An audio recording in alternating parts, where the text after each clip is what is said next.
이부 예배 오늘 성취될 하나님의 말씀은 사무엘하 20장 14절에서 22절까지 말씀입니다. 사무엘하 20장 14절에서 22절까지 말씀을 제가 봉독해 드리도록 하겠습니다. 세바가 이스라엘 모든 지파 가운데 두루 다녀서 아벨과 벳마아가와 베림 온 땅에 이르니 그 무리도 다 모여 그를 따르더라. 이에 그들이 벳마아가 아벨로 가서 세바를 애우고 그 성읍을 향한 지역 언덕 위에 토성을 쌓고 요압과 함께한 모든 백성이 성벽을 쳐서 헐고자 하더니 그 성읍에서 지혜로운 여인 한 사람이 외쳐 이르되 들을지어다 청하건대 너희는 요압에게 이르기를 이리로 가까이 오라 내가 내게 말하려 하노라 한다 하라. 요압이 그 여인에게 가까이 가니 여인이 이르되 당신이 요압이니까 하니 대답하되 그러하다 하니라. 여인이 그에게 이르되 여종의 말을 들으소서 하니 대답하되 내가 들으리라 하니라. 여인이 말하여 이르되 옛 사람들이 흔히 말하기를 아벨에게 가서 물을 것이라 하고 그 일을 끝내었나이다. 나는 이스라엘에 화평하고 충성된 자 중 하나이거늘 당신이 이스라엘 가운데 어머니 같은 성을 멸하고자 하시는도다. 어찌하여 당신이 여호와의 기업을 삼키고자 하시나이까 하니 요압이 대답하여 이르되 결단코 그렇지 아니하다. 삼키거나 멸하거나 하려 함이 아니니 그 일이 그러한 것이 아니니라. 에브라임 산지 사람 비그리의 아들 그의 이름을 세바라 하는 자가 손을 들어 왕 다윗을 대적하였나니 너희가 그만 내주면 내가 이 성벽에서 떠나가리라 하니라. 여인이 요압에게 이르되 그의 머리를 성벽에서 당신에게 내어 던지리이다 하고 이에 여인이 그의 지혜를 가지고 모든 백성에게 나아가매 그들이 비그리의 아들 세바의 머리를 베어 요압에게 던지니라. 이에 요압이 나팔을 불매 무리가 흩어져 성읍에서 물러나 각기 장막으로 돌아가고 요압은 예루살렘으로 돌아와 왕에게 나아가니라. 아멘. 세바의 반역을 제압하다라는 제목으로 담임 목사님 나오셔서 하나님 말씀 증거하시겠습니다. 하나님이 오늘 또 저와 여러분을 예배 자리로 부르셔서 또 우리에게 필요한 은혜를 채우시고 또 우리를 회복시키시는 최고의 응답의 자리입니다. 우리 옆에 있는 분들 함께 축복하면서 인사하십시다. 하나님이 우리를 교회의 공동체로 부르셨습니다. 한 번 더 고백합시다. 우리는 교회를 세우는 자들입니다.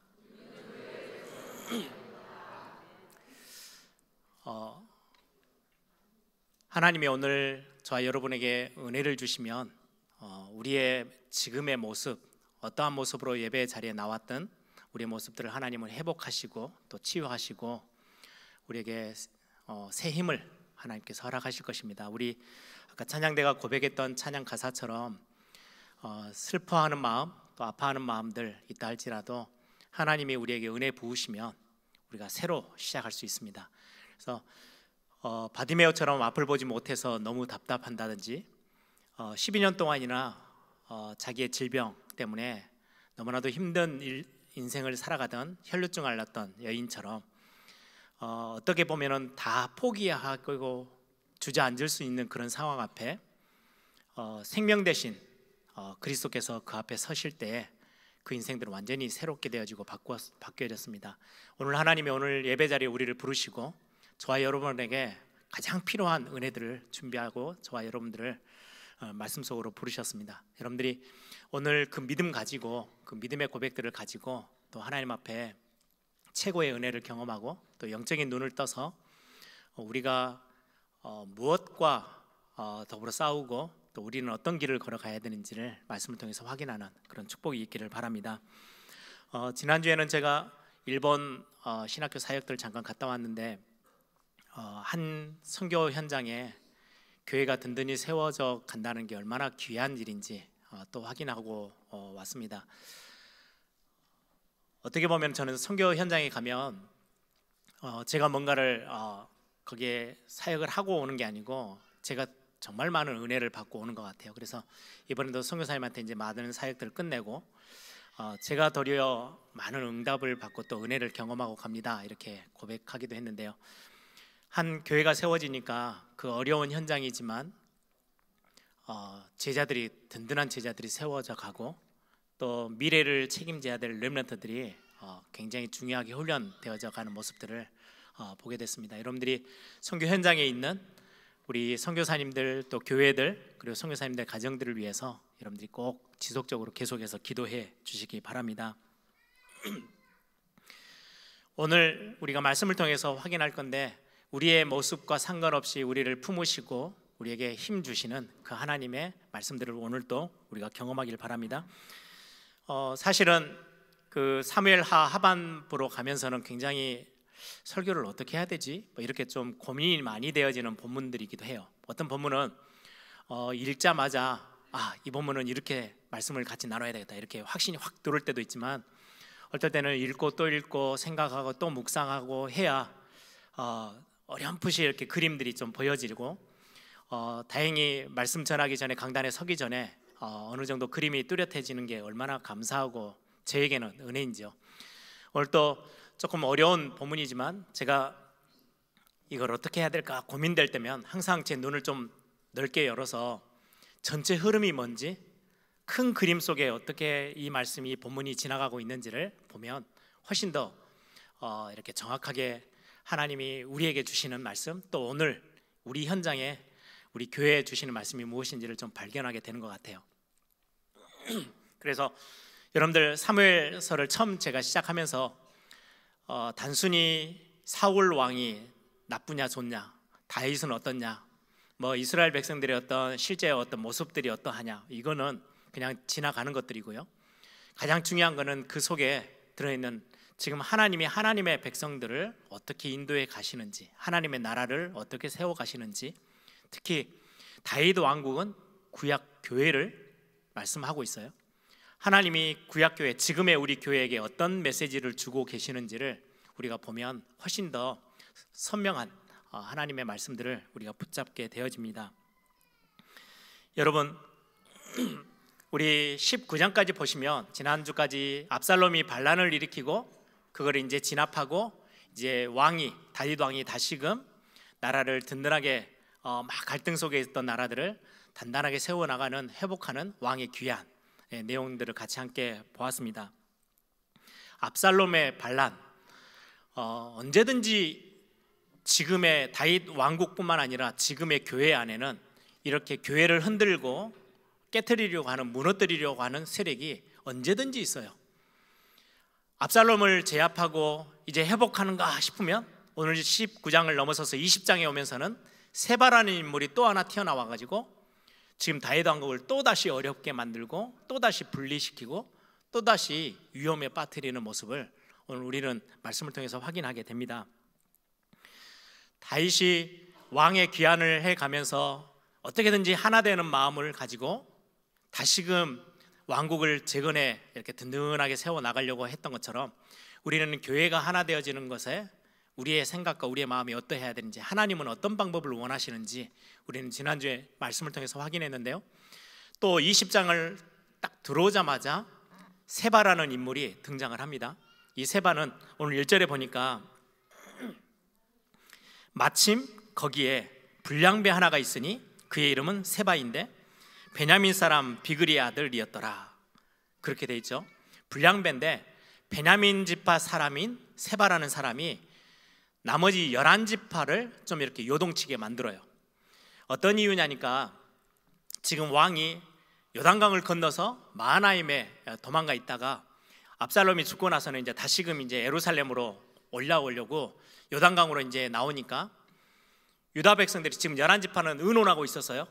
어떻게 하면 다윗을 다시금, 우리가 반역의 자리에 서 있었는데 어떻게 회복해서 왕을 다시금 제자리로 모셔갈까 막 고민하고 있는 중에 유다 지파가 이제는 먼저 가만히 있다가 다윗 왕의 어떤 제사장들을 보내는 그 일 때문에 가장 먼저 앞서서 유다 지파가 요단강까지 마중을 나와요. 그래서 이제 왕을 모셔가지고 예루살렘 성으로 올라가죠. 그때 시므이가 데리고 온 베냐민 사람들은 한 1000명은 시므이의 사람들일 뿐이지 베냐민 지파 전체를 상징하지는 않아요. 그러니까 이제 세바라는 사람이 오늘 나와가지고 하는 말이에요. 야, 우리도 같이 한 왕을 우리 전체 12지파의 왕인데 우리도 같이 가서 나서서 왕을 귀환시키고 회복시키는 자리에 우리도 들어가야 되는데 유다지파 저것들이 혼자서 자기들의 왕인 것처럼 예루살렘으로 모셔가는 그 모습을 보고, 야, 이게 말이 되냐? 우리는 아무 역할도 못하고 우리는 들러리네. 우리가 지금 이대로 있으면 안 되겠다 라고 11지파를 부추겨요. 그랬더니 그 말을 듣고 마음이 돌아서서 움직여 나가는 모습을 보게 돼요. 그게 오늘 1절 2절의 모습입니다. 한번 제가 읽어드릴게요. 중간에 1절 중간에 보면 그가 나팔을 불어, 세바가 나팔을 불어 이르되 우리는 다윗과 나눌 분깃이 없으며 이새의 아들에게서 받을 유산이 우리에게는 없도다. 이스라엘아 각각 장막으로 돌아가라 하매 이에 온 이스라엘 사람들이 다윗 따르기를 그치고 올라가 비그리의 아들 세바를 따르나 유다 사람들은 그들의 왕과 합하여 요단에서 예루살렘까지 따르니라. 또다시 분열이 또 일어나요. 그 세바라는 사람의 그 말재주 때문에 듣고는 들어보니까 맞는 것 같거든요. 다윗은 유다지파 사람이에요. 가장 먼저 유다지파가 다윗을 왕으로 세웠는데 그거를 나중에는 12지파가 다 인정하고 자기들의 왕으로 모셔왔는데 지금 딱 보니까 요단강을 건너서 가는 모습을 보니까 유다지파가 홀로 나가가지고 왕을 탁 모셔가요. 자기가 모든 걸 다 독차지해요. 야, 그러면 우리가 받을 수 있는 왕을 좀 전에 챙기면서 지금 왕은 굉장히 반란들을 잠재우고 지금 올라가는 거잖아요. 다시금 세력을 규합해요. 그러면 11지파 자기들의 모습에 반란군에 합류했던 사람이 돼요. 자기들도 같이 나가서 요단강에서 맞이하고 죄송합니다 이렇게 했으면 용서되고 끝날 수 있는 상황인데 유다지파가 먼저 수를 써버렸어요. 먼저 가서 왕을 모셔서 가버리니까 자기들은 뭔가 해결할 시간이 전혀 주어지지 않고 그냥 이렇게 다 주어져 그냥 놔져버린 거예요. 왕의 얼굴에는 전혀 11지파가 눈에 들어오지 않는 상황이 돼버렸어요. 그래서 지금 세바가 부추기는 거예요. 야, 봐라, 우리는 아무 설 자리가 없다. 이래야 되는 거 이제는 우리끼리 예전처럼 따로 우리가 모여서 힘을 모으자. 다윗 왕은 유다지파 왕으로 그냥 밀어내고 우리끼리 또 한번 힘을 모아보자 이런 식으로 부추기니까 모든 이스라엘 백성들 11지파가 다 뿔뿔이 다윗 왕을 따르는 걸 포기하고 자기들의 집으로 다 돌아가 버렸어요. 지금 이 상황이 벌어져 있어서 다윗이 이거를 세바가 그렇게 막 부추기고 다닌다는 소리를 듣고 이 세바의 반란을 굉장히 겁을 먹고 또 한 번 이 일들이 일어나면 지금 다윗의 마지막 말년에 지금 나라가 굉장히 위태롭잖아요. 이걸 빠르게 해결해야 되겠다라고 해서 여기에 보면 제일 먼저 아마사를 부릅니다. 아마사는 여러분들 지난주에 나왔던 것처럼 압살롬의 군대 지휘관이었어요. 그런데 다윗이 품죠. 야, 너가 군대 지휘관으로 되어서 내 군대를 다 이끌어라. 이제 그 일을 맡기고는 바로 임무를 주는 거예요. 3일 만에 군대를 빨리 유다 지파 안에서 군대를 모아서 저 세바라는 사람을 빨리 없애야 된다. 3일 안에 너 군대를 모아봐 했는데 3일이 지났는데도 전혀 움직임이 없어요. 능력이 없었는지 지휘력이 발동이 안 됐던지 아무튼 그랬더니 두 번째로 지금 다윗은 급해요. 지금 세바까지 반란을 일으키고 힘이 너무너무 세지면 걷잡을 수 없을 것 같아서 빠른 시간 안에 제압을 해야 돼서 두 번째로 아비새라는 장군을 불러. 이 아비새는 요압의 동생이에요. 항상 전쟁이 터지면은 아비새도 요압과 함께 제일 앞장서서 군대 장관으로 뛰었죠. 그래서 이 장수를 불러서 아비새 지금 아마사한테 맡겼더니 일이 안 된다. 너가 처리를 해라. 그래서 아마사가 이제 군대를 데리고 갑니다. 근데 성경에는 요압의 군대라고 돼 있어요. 군대에서는 가장 영향력 있는 게 요압인데 오늘 성경에 다윗이 요압을 부르지 않아요. 이유가 있어요. 그 압살롬과의 그 싸움에서 부탁을 했잖아요. 장수들에게 내 아들 압살롬을 죽이지 말아달라 부탁을 했는데 요압이 가서 머리가 나뭇가지에 매달려 있는 압살롬을 찔러 죽였거든요. 그러니까 다윗에게는 굉장히 좀 뭔가 요압과의 관계가 굉장히 어려워요. 그래서 지금 일은 아마사에게 일을 맡기고 안 되니까 아비새에게 지금 일을 맡겨서 지금 세바라는 반역을 잠재우려고 하는 거예요. 그래서 아비새가 군대를 이끌고 성을 딱 나가자마자 누가 튀어나와요? 요압이 나오는 거예요. 형이 다시금 군대를 딱 장악하니까 아비새는 뒤로 물러서고 이제 요압이 장군이 되어져서 가는 중에 자기에게는 굉장히 걸림돌이 되어지는 아마사를 죽여버려요. 암살을 해요. 그리고 이제 군대를 완전히 장악해서 이제 세바를 잡으러 가는 모습이 오늘 본문에 나옵니다. 보니까 북쪽으로만 막 세바가 이제 북쪽 이스라엘 백성들이 주로 북쪽에 있고 유다 지파는 남쪽을 차지하고 있는데 북쪽에 있는 사람들 이리저리 막 건드리면서 마음을 요동치게 만들고 제일 북쪽 끝에 서 있는 성 하나가 있는데 아벨이라는 성이에요. 이 아벨이라는 성 안으로 숨어 들어가요. 이제 유다 군대들이 쫓아오는 걸 듣고 아벨이라는 성에 숨어 들어가요. 그래서 그 아벨 성에 가서 요압이 이제 세바를 잡기 위해서 성을 문을 닫고 있으면 이게 성을 허물든지 아니면 다른 방법을 통해서 이 반란군들을 잡아야 되기 때문에 옆에 성이 쌓여져 있는 그 옆에 토성을 쌓기 시작해요. 새로. 보통 예전에 옛날 이 시대의 전투는 주로 성과 싸움이기 때문에 성을 딱 수호하겠다고 지키면 옆에 토성을 성보다 더 높게 쌓아서 거기서부터 이제 많은 돌을 던지고 활을 쏘고 이렇게 해서 장악을 하고 성을 무너뜨리는 거예요. 그 방법으로 요압이 토성을 쌓았어요. 높이 쌓아서 이제 성을 무너뜨리자, 허물자라고 하고 있는 상황에 지혜로운 여인 하나가 등장해요. 그러면서 요압을 설득을 하죠.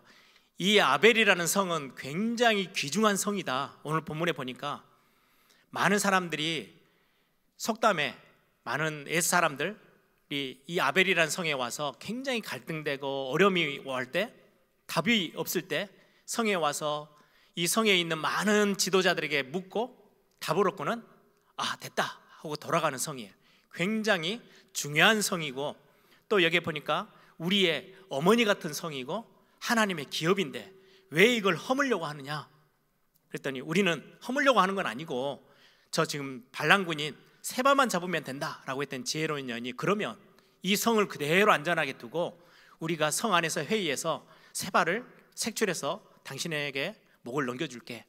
그리고는 진짜로 세바의 목을 베어서 성 밖으로 던져줍니다. 그리고는 오늘 이 반란은 이제 끝이 나게 되어져요. 이게 오늘 전체 20장에 세바의 반역이 기록되어져 있는 내용인데 오늘 저는 말씀을 통해서 이 14절에서 22절을 읽다가 그래 이 본문 굉장히 어렵게 보이는 본문인데 뭐가 하나 이미지가 딱 떠올랐어요. 이거 가지고 우리 성도님들하고 같이 말씀을 나눠야 되겠다라고 확신 있게 딱 붙잡고 오늘 같이 말씀을 정리해 봅니다. 구약 성경을 읽다 보면 많은 상징적인 단어들, 상징적인 사건들이 기록되어져 있어요. 이건 상징일 뿐이에요. 상징이 있다는 말은 실체가 있다는 말이죠. 실체는 지금도 존재해요. 상징은 그때 이 실체를 보여주기 위해서, 나타내 보이기 위해서 그때그때마다 필요한 그때 시대 상황에 필요한 것들로 하나님이 성경에 기록에 넣어주셨어요. 예를 들어 볼게요. 많은 구약 성경, 특히 구약 성경에는 실체가 있는데 예수 그리스도께서 오셔서 신약이 기록되고 이제 예수님의 이후의 시대에는 실체가 드러났어요. 예수님에 대한. 그 전에는 예수님이 감춰져 있다 보니까 실제로 이제 상징을 통해서 많이 보여주는 거예요. 창세기 3장에 있는 여자의 후손, 여인의 후손, 또 나오는 중요한 방주, 노아의 방주, 어마어마한 재앙을 만났는데 방주 안에 들어가면 살아요. 방주 이야기가 아니고 실체 대신 그리스도를 지금 설명하는 상징일 뿐이에요. 방주는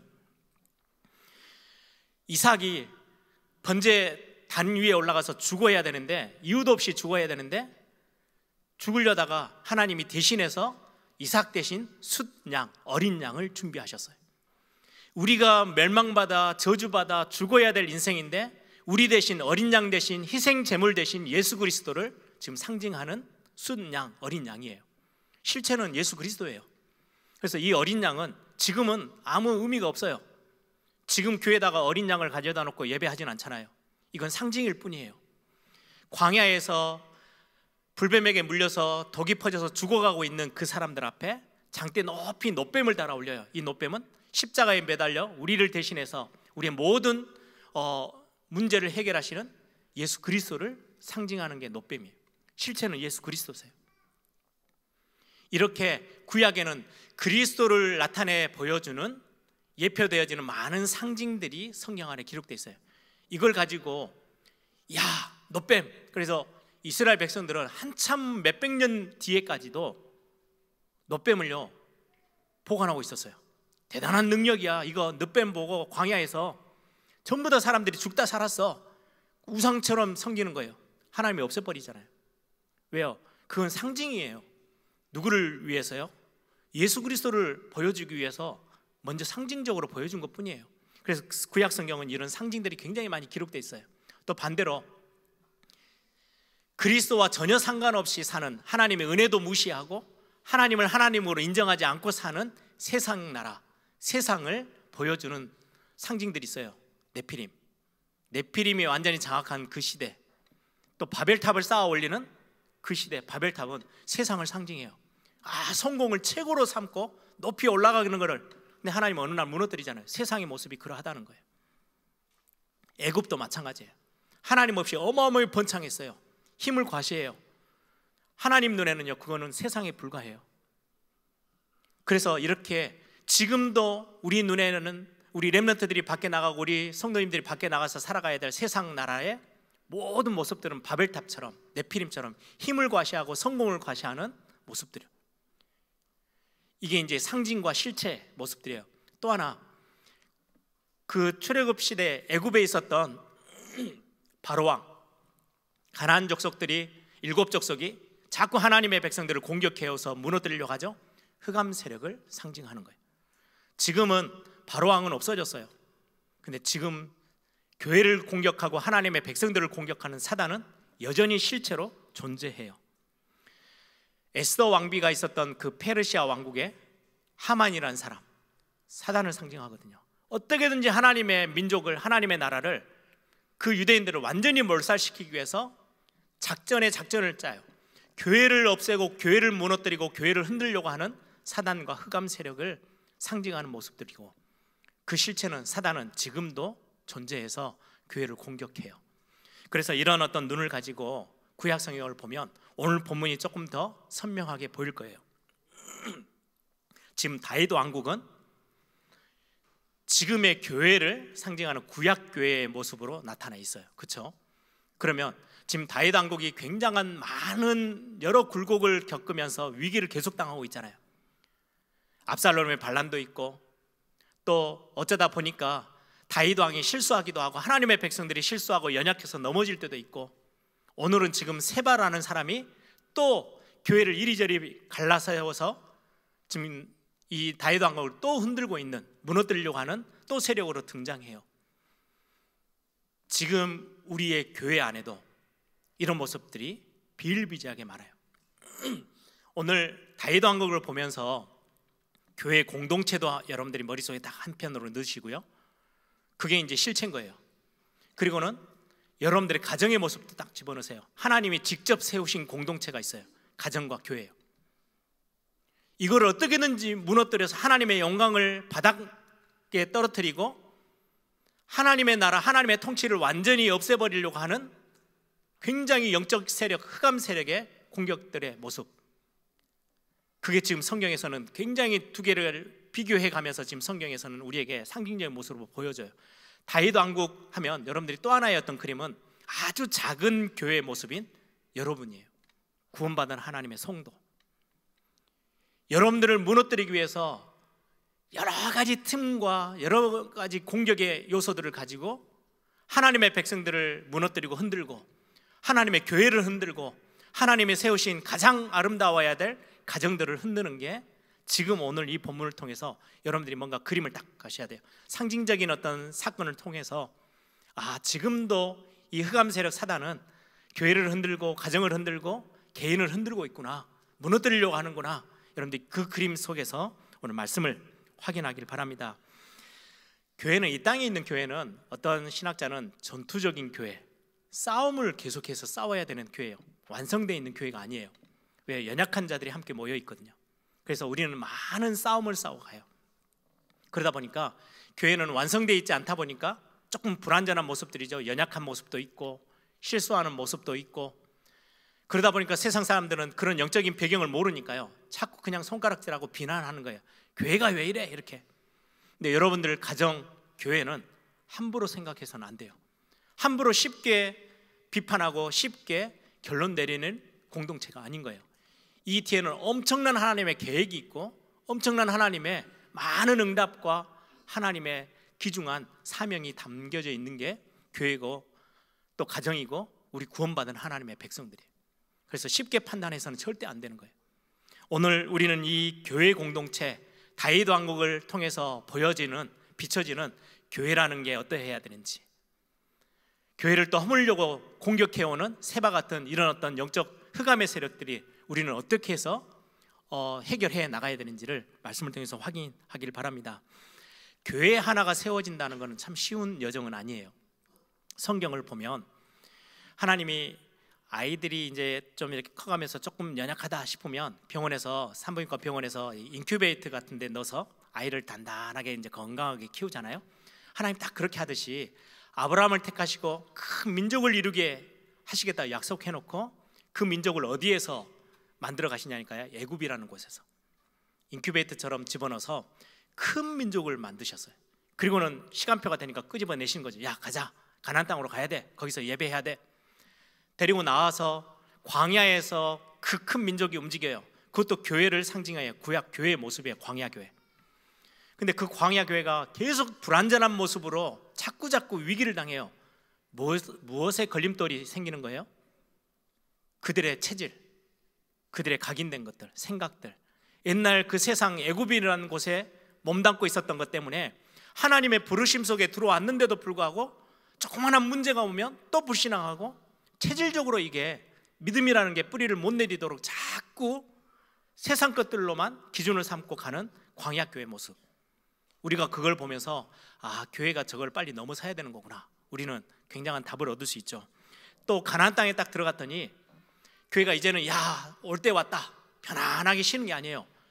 가나안 땅 끝까지 다 점령하기까지 계속되는 싸움이 있었어요.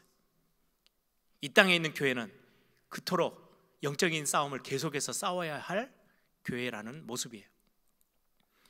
많은 싸움을 하면서 많은 사명을 감당하다 보니까 하나 놓쳐버린 게 있었어요. 가나안에 있었던 그 구약교회의 모습은 뭘 놓쳤어요? 후대에게 언약 전달하는 걸 놓쳤어요. 그리고 결국은 사사시대로 와버리잖아요. 그거를 다시금 하나님은 되돌이켜서 회복시키는데 사무엘과 다윗을 하나님이 부르셔서 회복에 중요한 하나님의 시간표를 끌어나가요. 그렇게 해서 세워져 간 게 지금 다윗 왕국까지 온 거예요. 하나님의 교회를 또다시 하나님은 포기하지 아니하시고 또 몇몇 믿음의 남은 자들, 언약의 남은 자들, 신실한 자들을 택해서 구약교회를 다시금 세워나가고 든든하게 하나님이 만들어 가시는, 그게 이제 다윗 왕국을 통해서 구체적으로 보여주고 계시죠. 그럼에도 불구하고 다윗 왕국은 다윗이 실수할 수도 있고 범죄하기도 하고 또 넘어지기도 하고 그 안에 여러 많은 갈등의 요소들 때문에 이런저런 많은 모습들을, 연약한 모습들을 우리는 계속해서 보게 돼요. 그 모습을 보면서 여러분들이 답을 하나 딱 찾으셔야 돼요. 그 다윗 왕국이, 하나님의 구약교회가 그렇게도 굴곡을 많이 만났는데 언제 회복에 딱 시작을 했냐니까요. 하나님의 은혜가 임할 때마다. 그래서 제가 서론에 말씀드렸어요. 다윗이 실수하면요, 다윗 왕국이 완전히 없어져 버릴 것 같아요. 그런데 다윗이 빠르게 회복하고 하나님 앞에 엎드려요. 하나님의 은혜를 구합니다 라고 엎드릴 때마다 하나님은 은혜를 부으셔서 그 다윗 왕국을 다시금 든든히 세우셨어요. 우리 교회에 문제가 온다? 하나님의 은혜가 가장 필요할 때예요. 내 개인이, 하나님의 구원받은 하나님의 성도가, 하나님의 자녀가 어려움이 찾아와서 흔들릴 때 그때 뭐 하면 되느냐? 다른 방법을 찾는 게 아니고 하나님 앞에 엎드려서 은혜를 구하면 되는 거예요. 우리의 가정도 마찬가지예요. 하나님의 은혜를 사모할 때 하나님은 다시금 새롭게 시작하게 하시는 거예요. 우리는 많은 응답들을 찾아내야 됩니다.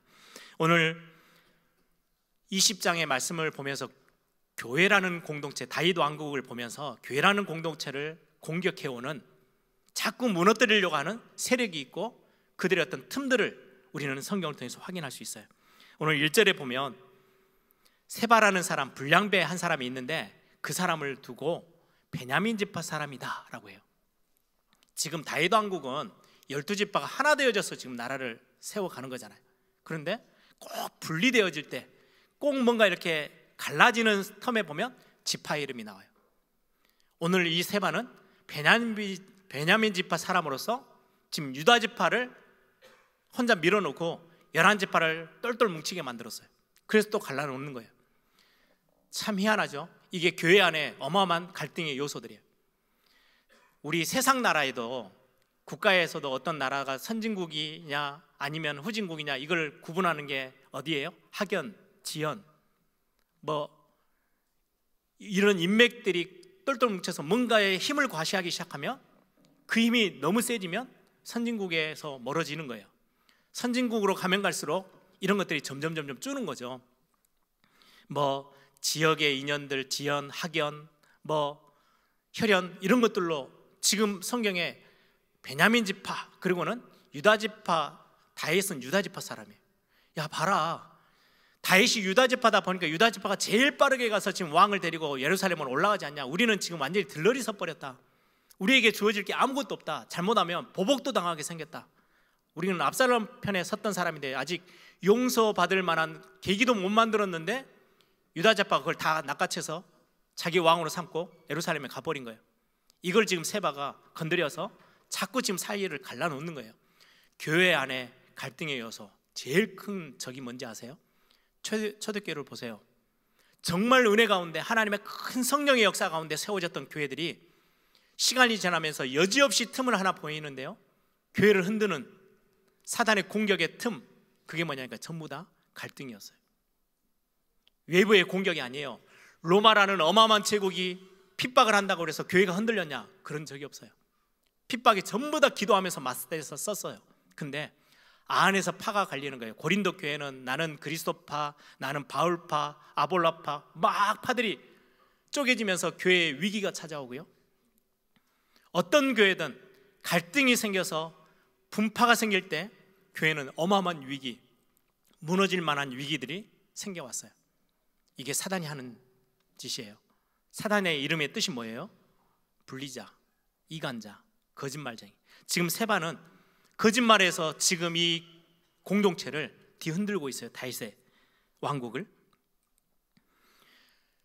또 하나의 교회 안에서의 큰 교회를 흔들고 교회를 무너뜨리는 적이 하나 있어요. 요압과 같은 사람이. 지금 요압은요 다윗 왕 가장 측근에 있어요. 그래서 어떤 신학자들은 요압을 두고 별명을 하나 붙였어요. 위험한 해결사. 문제가 생기면 해결을 기가 막히게 해요. 나라에서는 없어서는 안 될 사람이에요. 다윗에게는 내 버리기는 너무 아까운, 손에 쥐고 있어야 되는데 이 사람이 움직이는 근본 이유는 하나님의 나라를 세워야지, 이 하나님이 통치하시는 다윗 왕국을 든든히 세워야지, 그런 데는 아무 관심이 없는 사람이에요. 뭐에 관심 있냐? 자기 유익에만 관심이 있어요. 다윗 왕 옆에 붙어 있어야 세력의 모든 나오는 콩고물을 자기는 다 얻어먹을 수 있거든요. 근데 다윗이 점점 나이가 드니까 압살롬에게 붙었다가 아니거든요. 얼른 또 다윗에게 와요. 또 지금 상황에 보니까 압살롬을 살려놓으면 안 되겠거든요. 왕이 죽이지 말라는데도 가서 죽여요. 자기의 정적들은 철저히 없애고 자기의 자리를 굳건하게 유지하려고 하는 사람, 요압이라는 사람이에요. 교회 공동체 안에 속해 있어요. 굉장한 중요한 자리에도 있어요. 근데 오늘 요압을 보면 암살을 3번이나 감행하죠.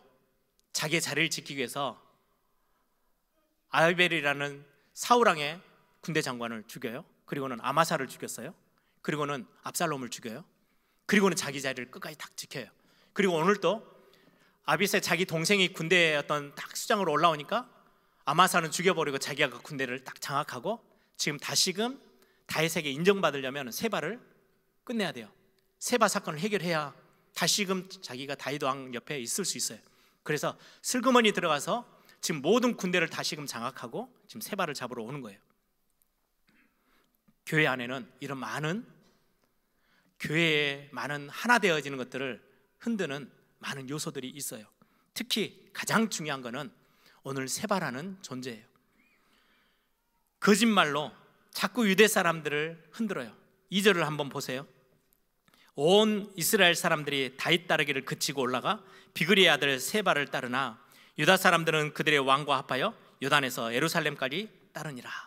불량배라고 표현되어져 있는 이 세바가 많은 11지파 사람들의 마음을 다 뒤흔들어서 다윗 따르기를, 하나 되는 것을 거부하고 뿔뿔이 다 흩어버리고 지금 분리를 시켜놨어요. 딱 사단이 하는 일이죠. 이 말재주가 얼마나 좋은지요. 창세기 3장에 뱀이라는 존재 속에 들어가서, 가장 지혜로운 뱀 안에 들어가서 하나님이 지으신 아담과 하와를 속여요. 너가 하나님처럼 될 수 있어. 하나님이 지금 자기처럼 되는 것을 막기 위해서 선악과를 못 먹게 하는 것뿐이야. 너가 그 선악과를 먹으면 하나님처럼 될 수 있어. 그렇게 속여서 하나님과의 관계를 완전히 깨뜨려 버렸어요.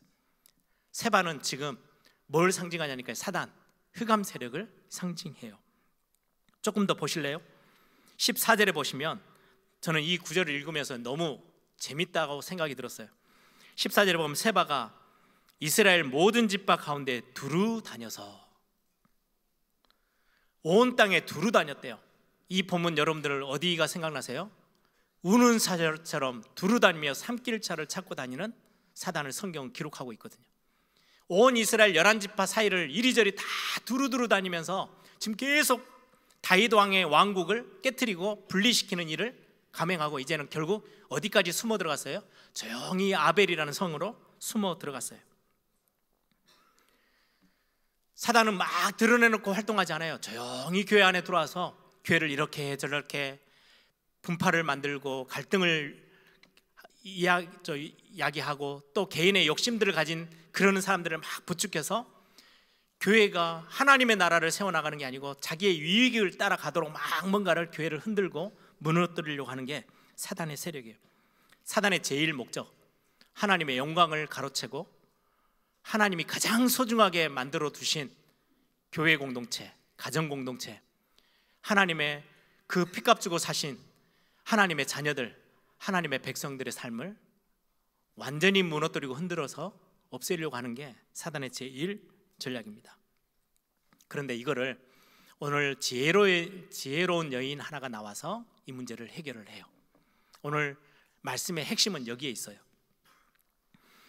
지금 요압이라는 장수가 자기의 군대들을 데리고 가서 지금 아벨이라는 성에 숨어 들어가 있는, 조용히 숨어 들어가 있는 지금 세바를 잡으려고 하는데, 방법은 뭐냐니까요, 정당한 이유가 생겼어요. 세바를 잡아야 돼요. 반역하는 팀을 없애야 돼요.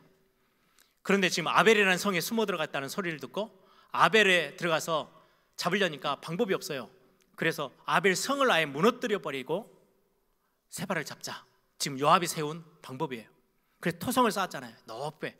그래서 공격하려는 그 상황에 한 지혜로운 여인이 나와서 하는 말이에요. 여러분들 들어보세요. 15절에 보니까 모든 백성이 성벽을 쳐서 헐고자 하더니, 요압이 지금 방법이에요. 세바를 잡기 위해서 성을 지금 허물려고 해요. 그런데 그 성이 어떤 성이라는 것을 이 지혜로운 여인이 말을 하는 거예요.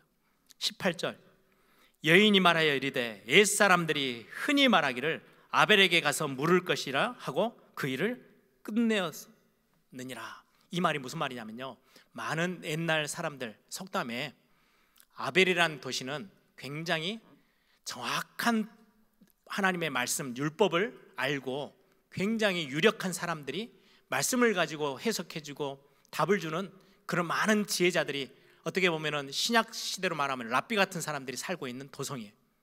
그래서 많은 사람들이 답답하고 답이 없을 때, 막 뭔가 길을 찾지 못할 때 아벨이라는 성에 가서 지혜자들에게 물으면 말씀으로 답을 줘요. 그래서 거기 가면 됐다, 끝났다, 이 문제 답을 얻었다, 이렇게 나오는 도성이 아벨이라는 도성이에요. 또 이 여인이 그 도성을 두고 다른 단어를 써요. 어머니 같은 성, 우리 민족의 어머니 같은 성이고, 또 하나는 하나님의 기업, 아주 작은 단위로 교회를 상징해요. 우리는 문제를 해결하고 교회의 갈등의 문제를 해결해. 교회에 이런 문제가 있으면 안 돼, 이런 갈등이 있고 이런 사건을 해결해야 돼, 막 둘쳐가지고요, 그 문제를 해결하려고 하는 의도는 맞아요. 그런데 뭘 허물어버려요? 교회 시스템을 허물어버려요. 아벨이라는 성 자체를 무너뜨려 버리려고 하는 어리석음을 이 요압이 범하고 있어요. 우리 현대 교회가 왜 많은 어려움들을 겪느냐? 문제 없는 교회는 없어요. 그런데 문제가 생기면 그 문제를 해결하자고 목소리를 높여서 아주 지혜롭다라는 사람들이 뭘 건드려 버리냐니까요. 하나님의 교회의 시스템 자체를 허물어 버리는 거예요. 문제 해결이 아니고 사단에게 속는 거죠. 지금 이 지혜로운 여인이 하나님의 음성을 전달하는 거예요. 우리가 싸워야 될 싸움은 혈과 육에 대한 싸움이 아니야. 이 교회의 시스템이 잘못되고 이 안에 있는 많은 사람들이 연약하고 실수하고 넘어져서 이 교회에 문제 오는 게 아니고 그 너머에 눈에 보이지 않는 세바와 같은 사단의 세력이 있어. 그 흑암 세력을 결박하고 무너뜨려야지 교회를 허물어 버리면 어떡해? 라고 말하는 거예요. 많은 사람들이 개인의 관계 속에서도 마찬가지고 가정도 마찬가지고 개인도 마찬가지예요. 내 개인의 삶에 난 하나님의 자녀로 부름받았어요. 너무 은혜로. 근데 어느 날 내가 실수하고 넘어져요. 저는 예전에 제 모습, 그런 모습 속에 저를 얼마나 제 스스로를 미워했는지 몰라요. 미워하니까요, 제가 은혜 받을 수 있는 거 다 놓쳐버려요. 결국은 어디까지 흔들리냐? 내가 진짜 하나님 앞에 구원받은 백성 맞아? 내가 하나님 자녀 된 거 맞아? 왜 나는 이렇게 아닌 삶을 살지? 이게 저를요 굉장히 믿음에서 흔들리도록 만드는, 제 스스로 죄를 깨부수는 역할이에요. 아니요, 내 뒤에 흑암의 세력이, 하나님의 백성이 하나님 앞에 향하지 못하도록 공격하는 흑암 세력이 있는데 우리는 흑암 세력과의 싸움을 하지 않고 내 자신의 싸움을, 육신적인 싸움을 자꾸 하는 거예요.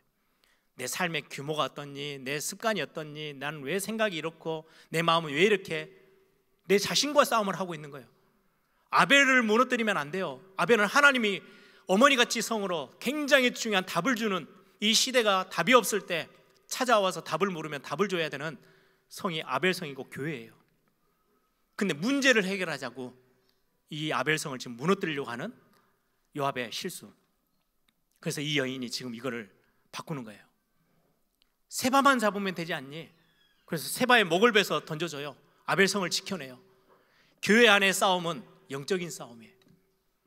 우리 서로 나하고 안 맞는 사람, 나와 의견이 다른 사람과의 싸움이 아니고 그 너머에 있는 이 공동체를 흔들려고 하는 눈에 보이지 않는 세바와 같은 흑암 세력, 사단의 세력. 우리 가정도 마찬가지예요. 나하고는 도저히 안 맞아. 아니요, 그 너머에 하나님이 가장 고귀하게 만들어 놓으신 가정을 허무려고 하는 사단의 공격.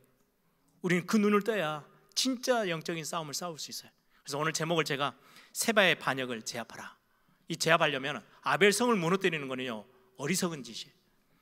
교회 문제를 해결하고 교회 공동체를, 복음 전하는 단체들을, 우리는 많은 연약한 모습들을 봐요. 쉽게 판단해서도 안 되고 쉽게 결정해서도 안 돼요. 그 뒤에 숨어져 있는 세바라는 사단의 세력, 우리는 그것과의 싸움을 제대로 싸워야 된다고 성경은 우리에게 말씀하고 있어요. 정통한 율법학자가 함께 들어있는 이 아벨이라는 도시. 그래서 오늘 다시 한번 18절 19절 보세요. 여인이 말하여 이르되 옛사람들은 흔히 말하기를 아벨에게 가서 물을 것이라 하고 그 일을 끝내었나이다. 나는 이스라엘에 화평하고 충성된 자 중 하나거늘 당신이 이스라엘 가운데 어머니 같은 성을 멸하고자 하시는도다. 지금 요압에게 하는 말이죠. 정당한 이유를 가지고 왔어요. 지금 세바를, 반란군을 다 잡아야 돼요. 그걸 없애야 나라가 든든해질 것 같대요. 그래서 지금 뭘 하려고 해요? 아벨이라는 성을 무너뜨려야 되겠대요. 그때 하는 말이야. 어찌하여 당신이 여호와의 기업을 삼키고자 합니까? 하나님이 세우신 교회, 연약하지만 이 교회를 두고 이 안에 있는 영적 싸움을 싸워야 될 우리가 자꾸 교회를 어렵게 하는 쪽으로, 우리는 자꾸 가정을 힘들게 하는 쪽으로, 개인 스스로가 내가 스스로 무너지도록 사단의 속임수에 우리는 많은 부분 영적인 눈을 뜨지 못하면 그렇게 속아서 다른 싸움을 싸울 때가 참 많이 있음을 우리는 보게 됩니다. 여러분, 오늘 우리는 이 말씀을 두고 우리 교회, 가정, 우리 개인을 두고 우리가 싸워야 될 진짜 싸움은 영적인 싸움이에요. 에베소서 6장 12절에 그렇게 말씀해요. 우리의 씨름은 혈과 육에 대한 혈과 육을 상대하는 것이 아니요 통치자들과 권세자들과 이 어둠의 세상 주관자들과 하늘에 있는 악의 영들을 상대함이라 라고 말씀하고 있어요.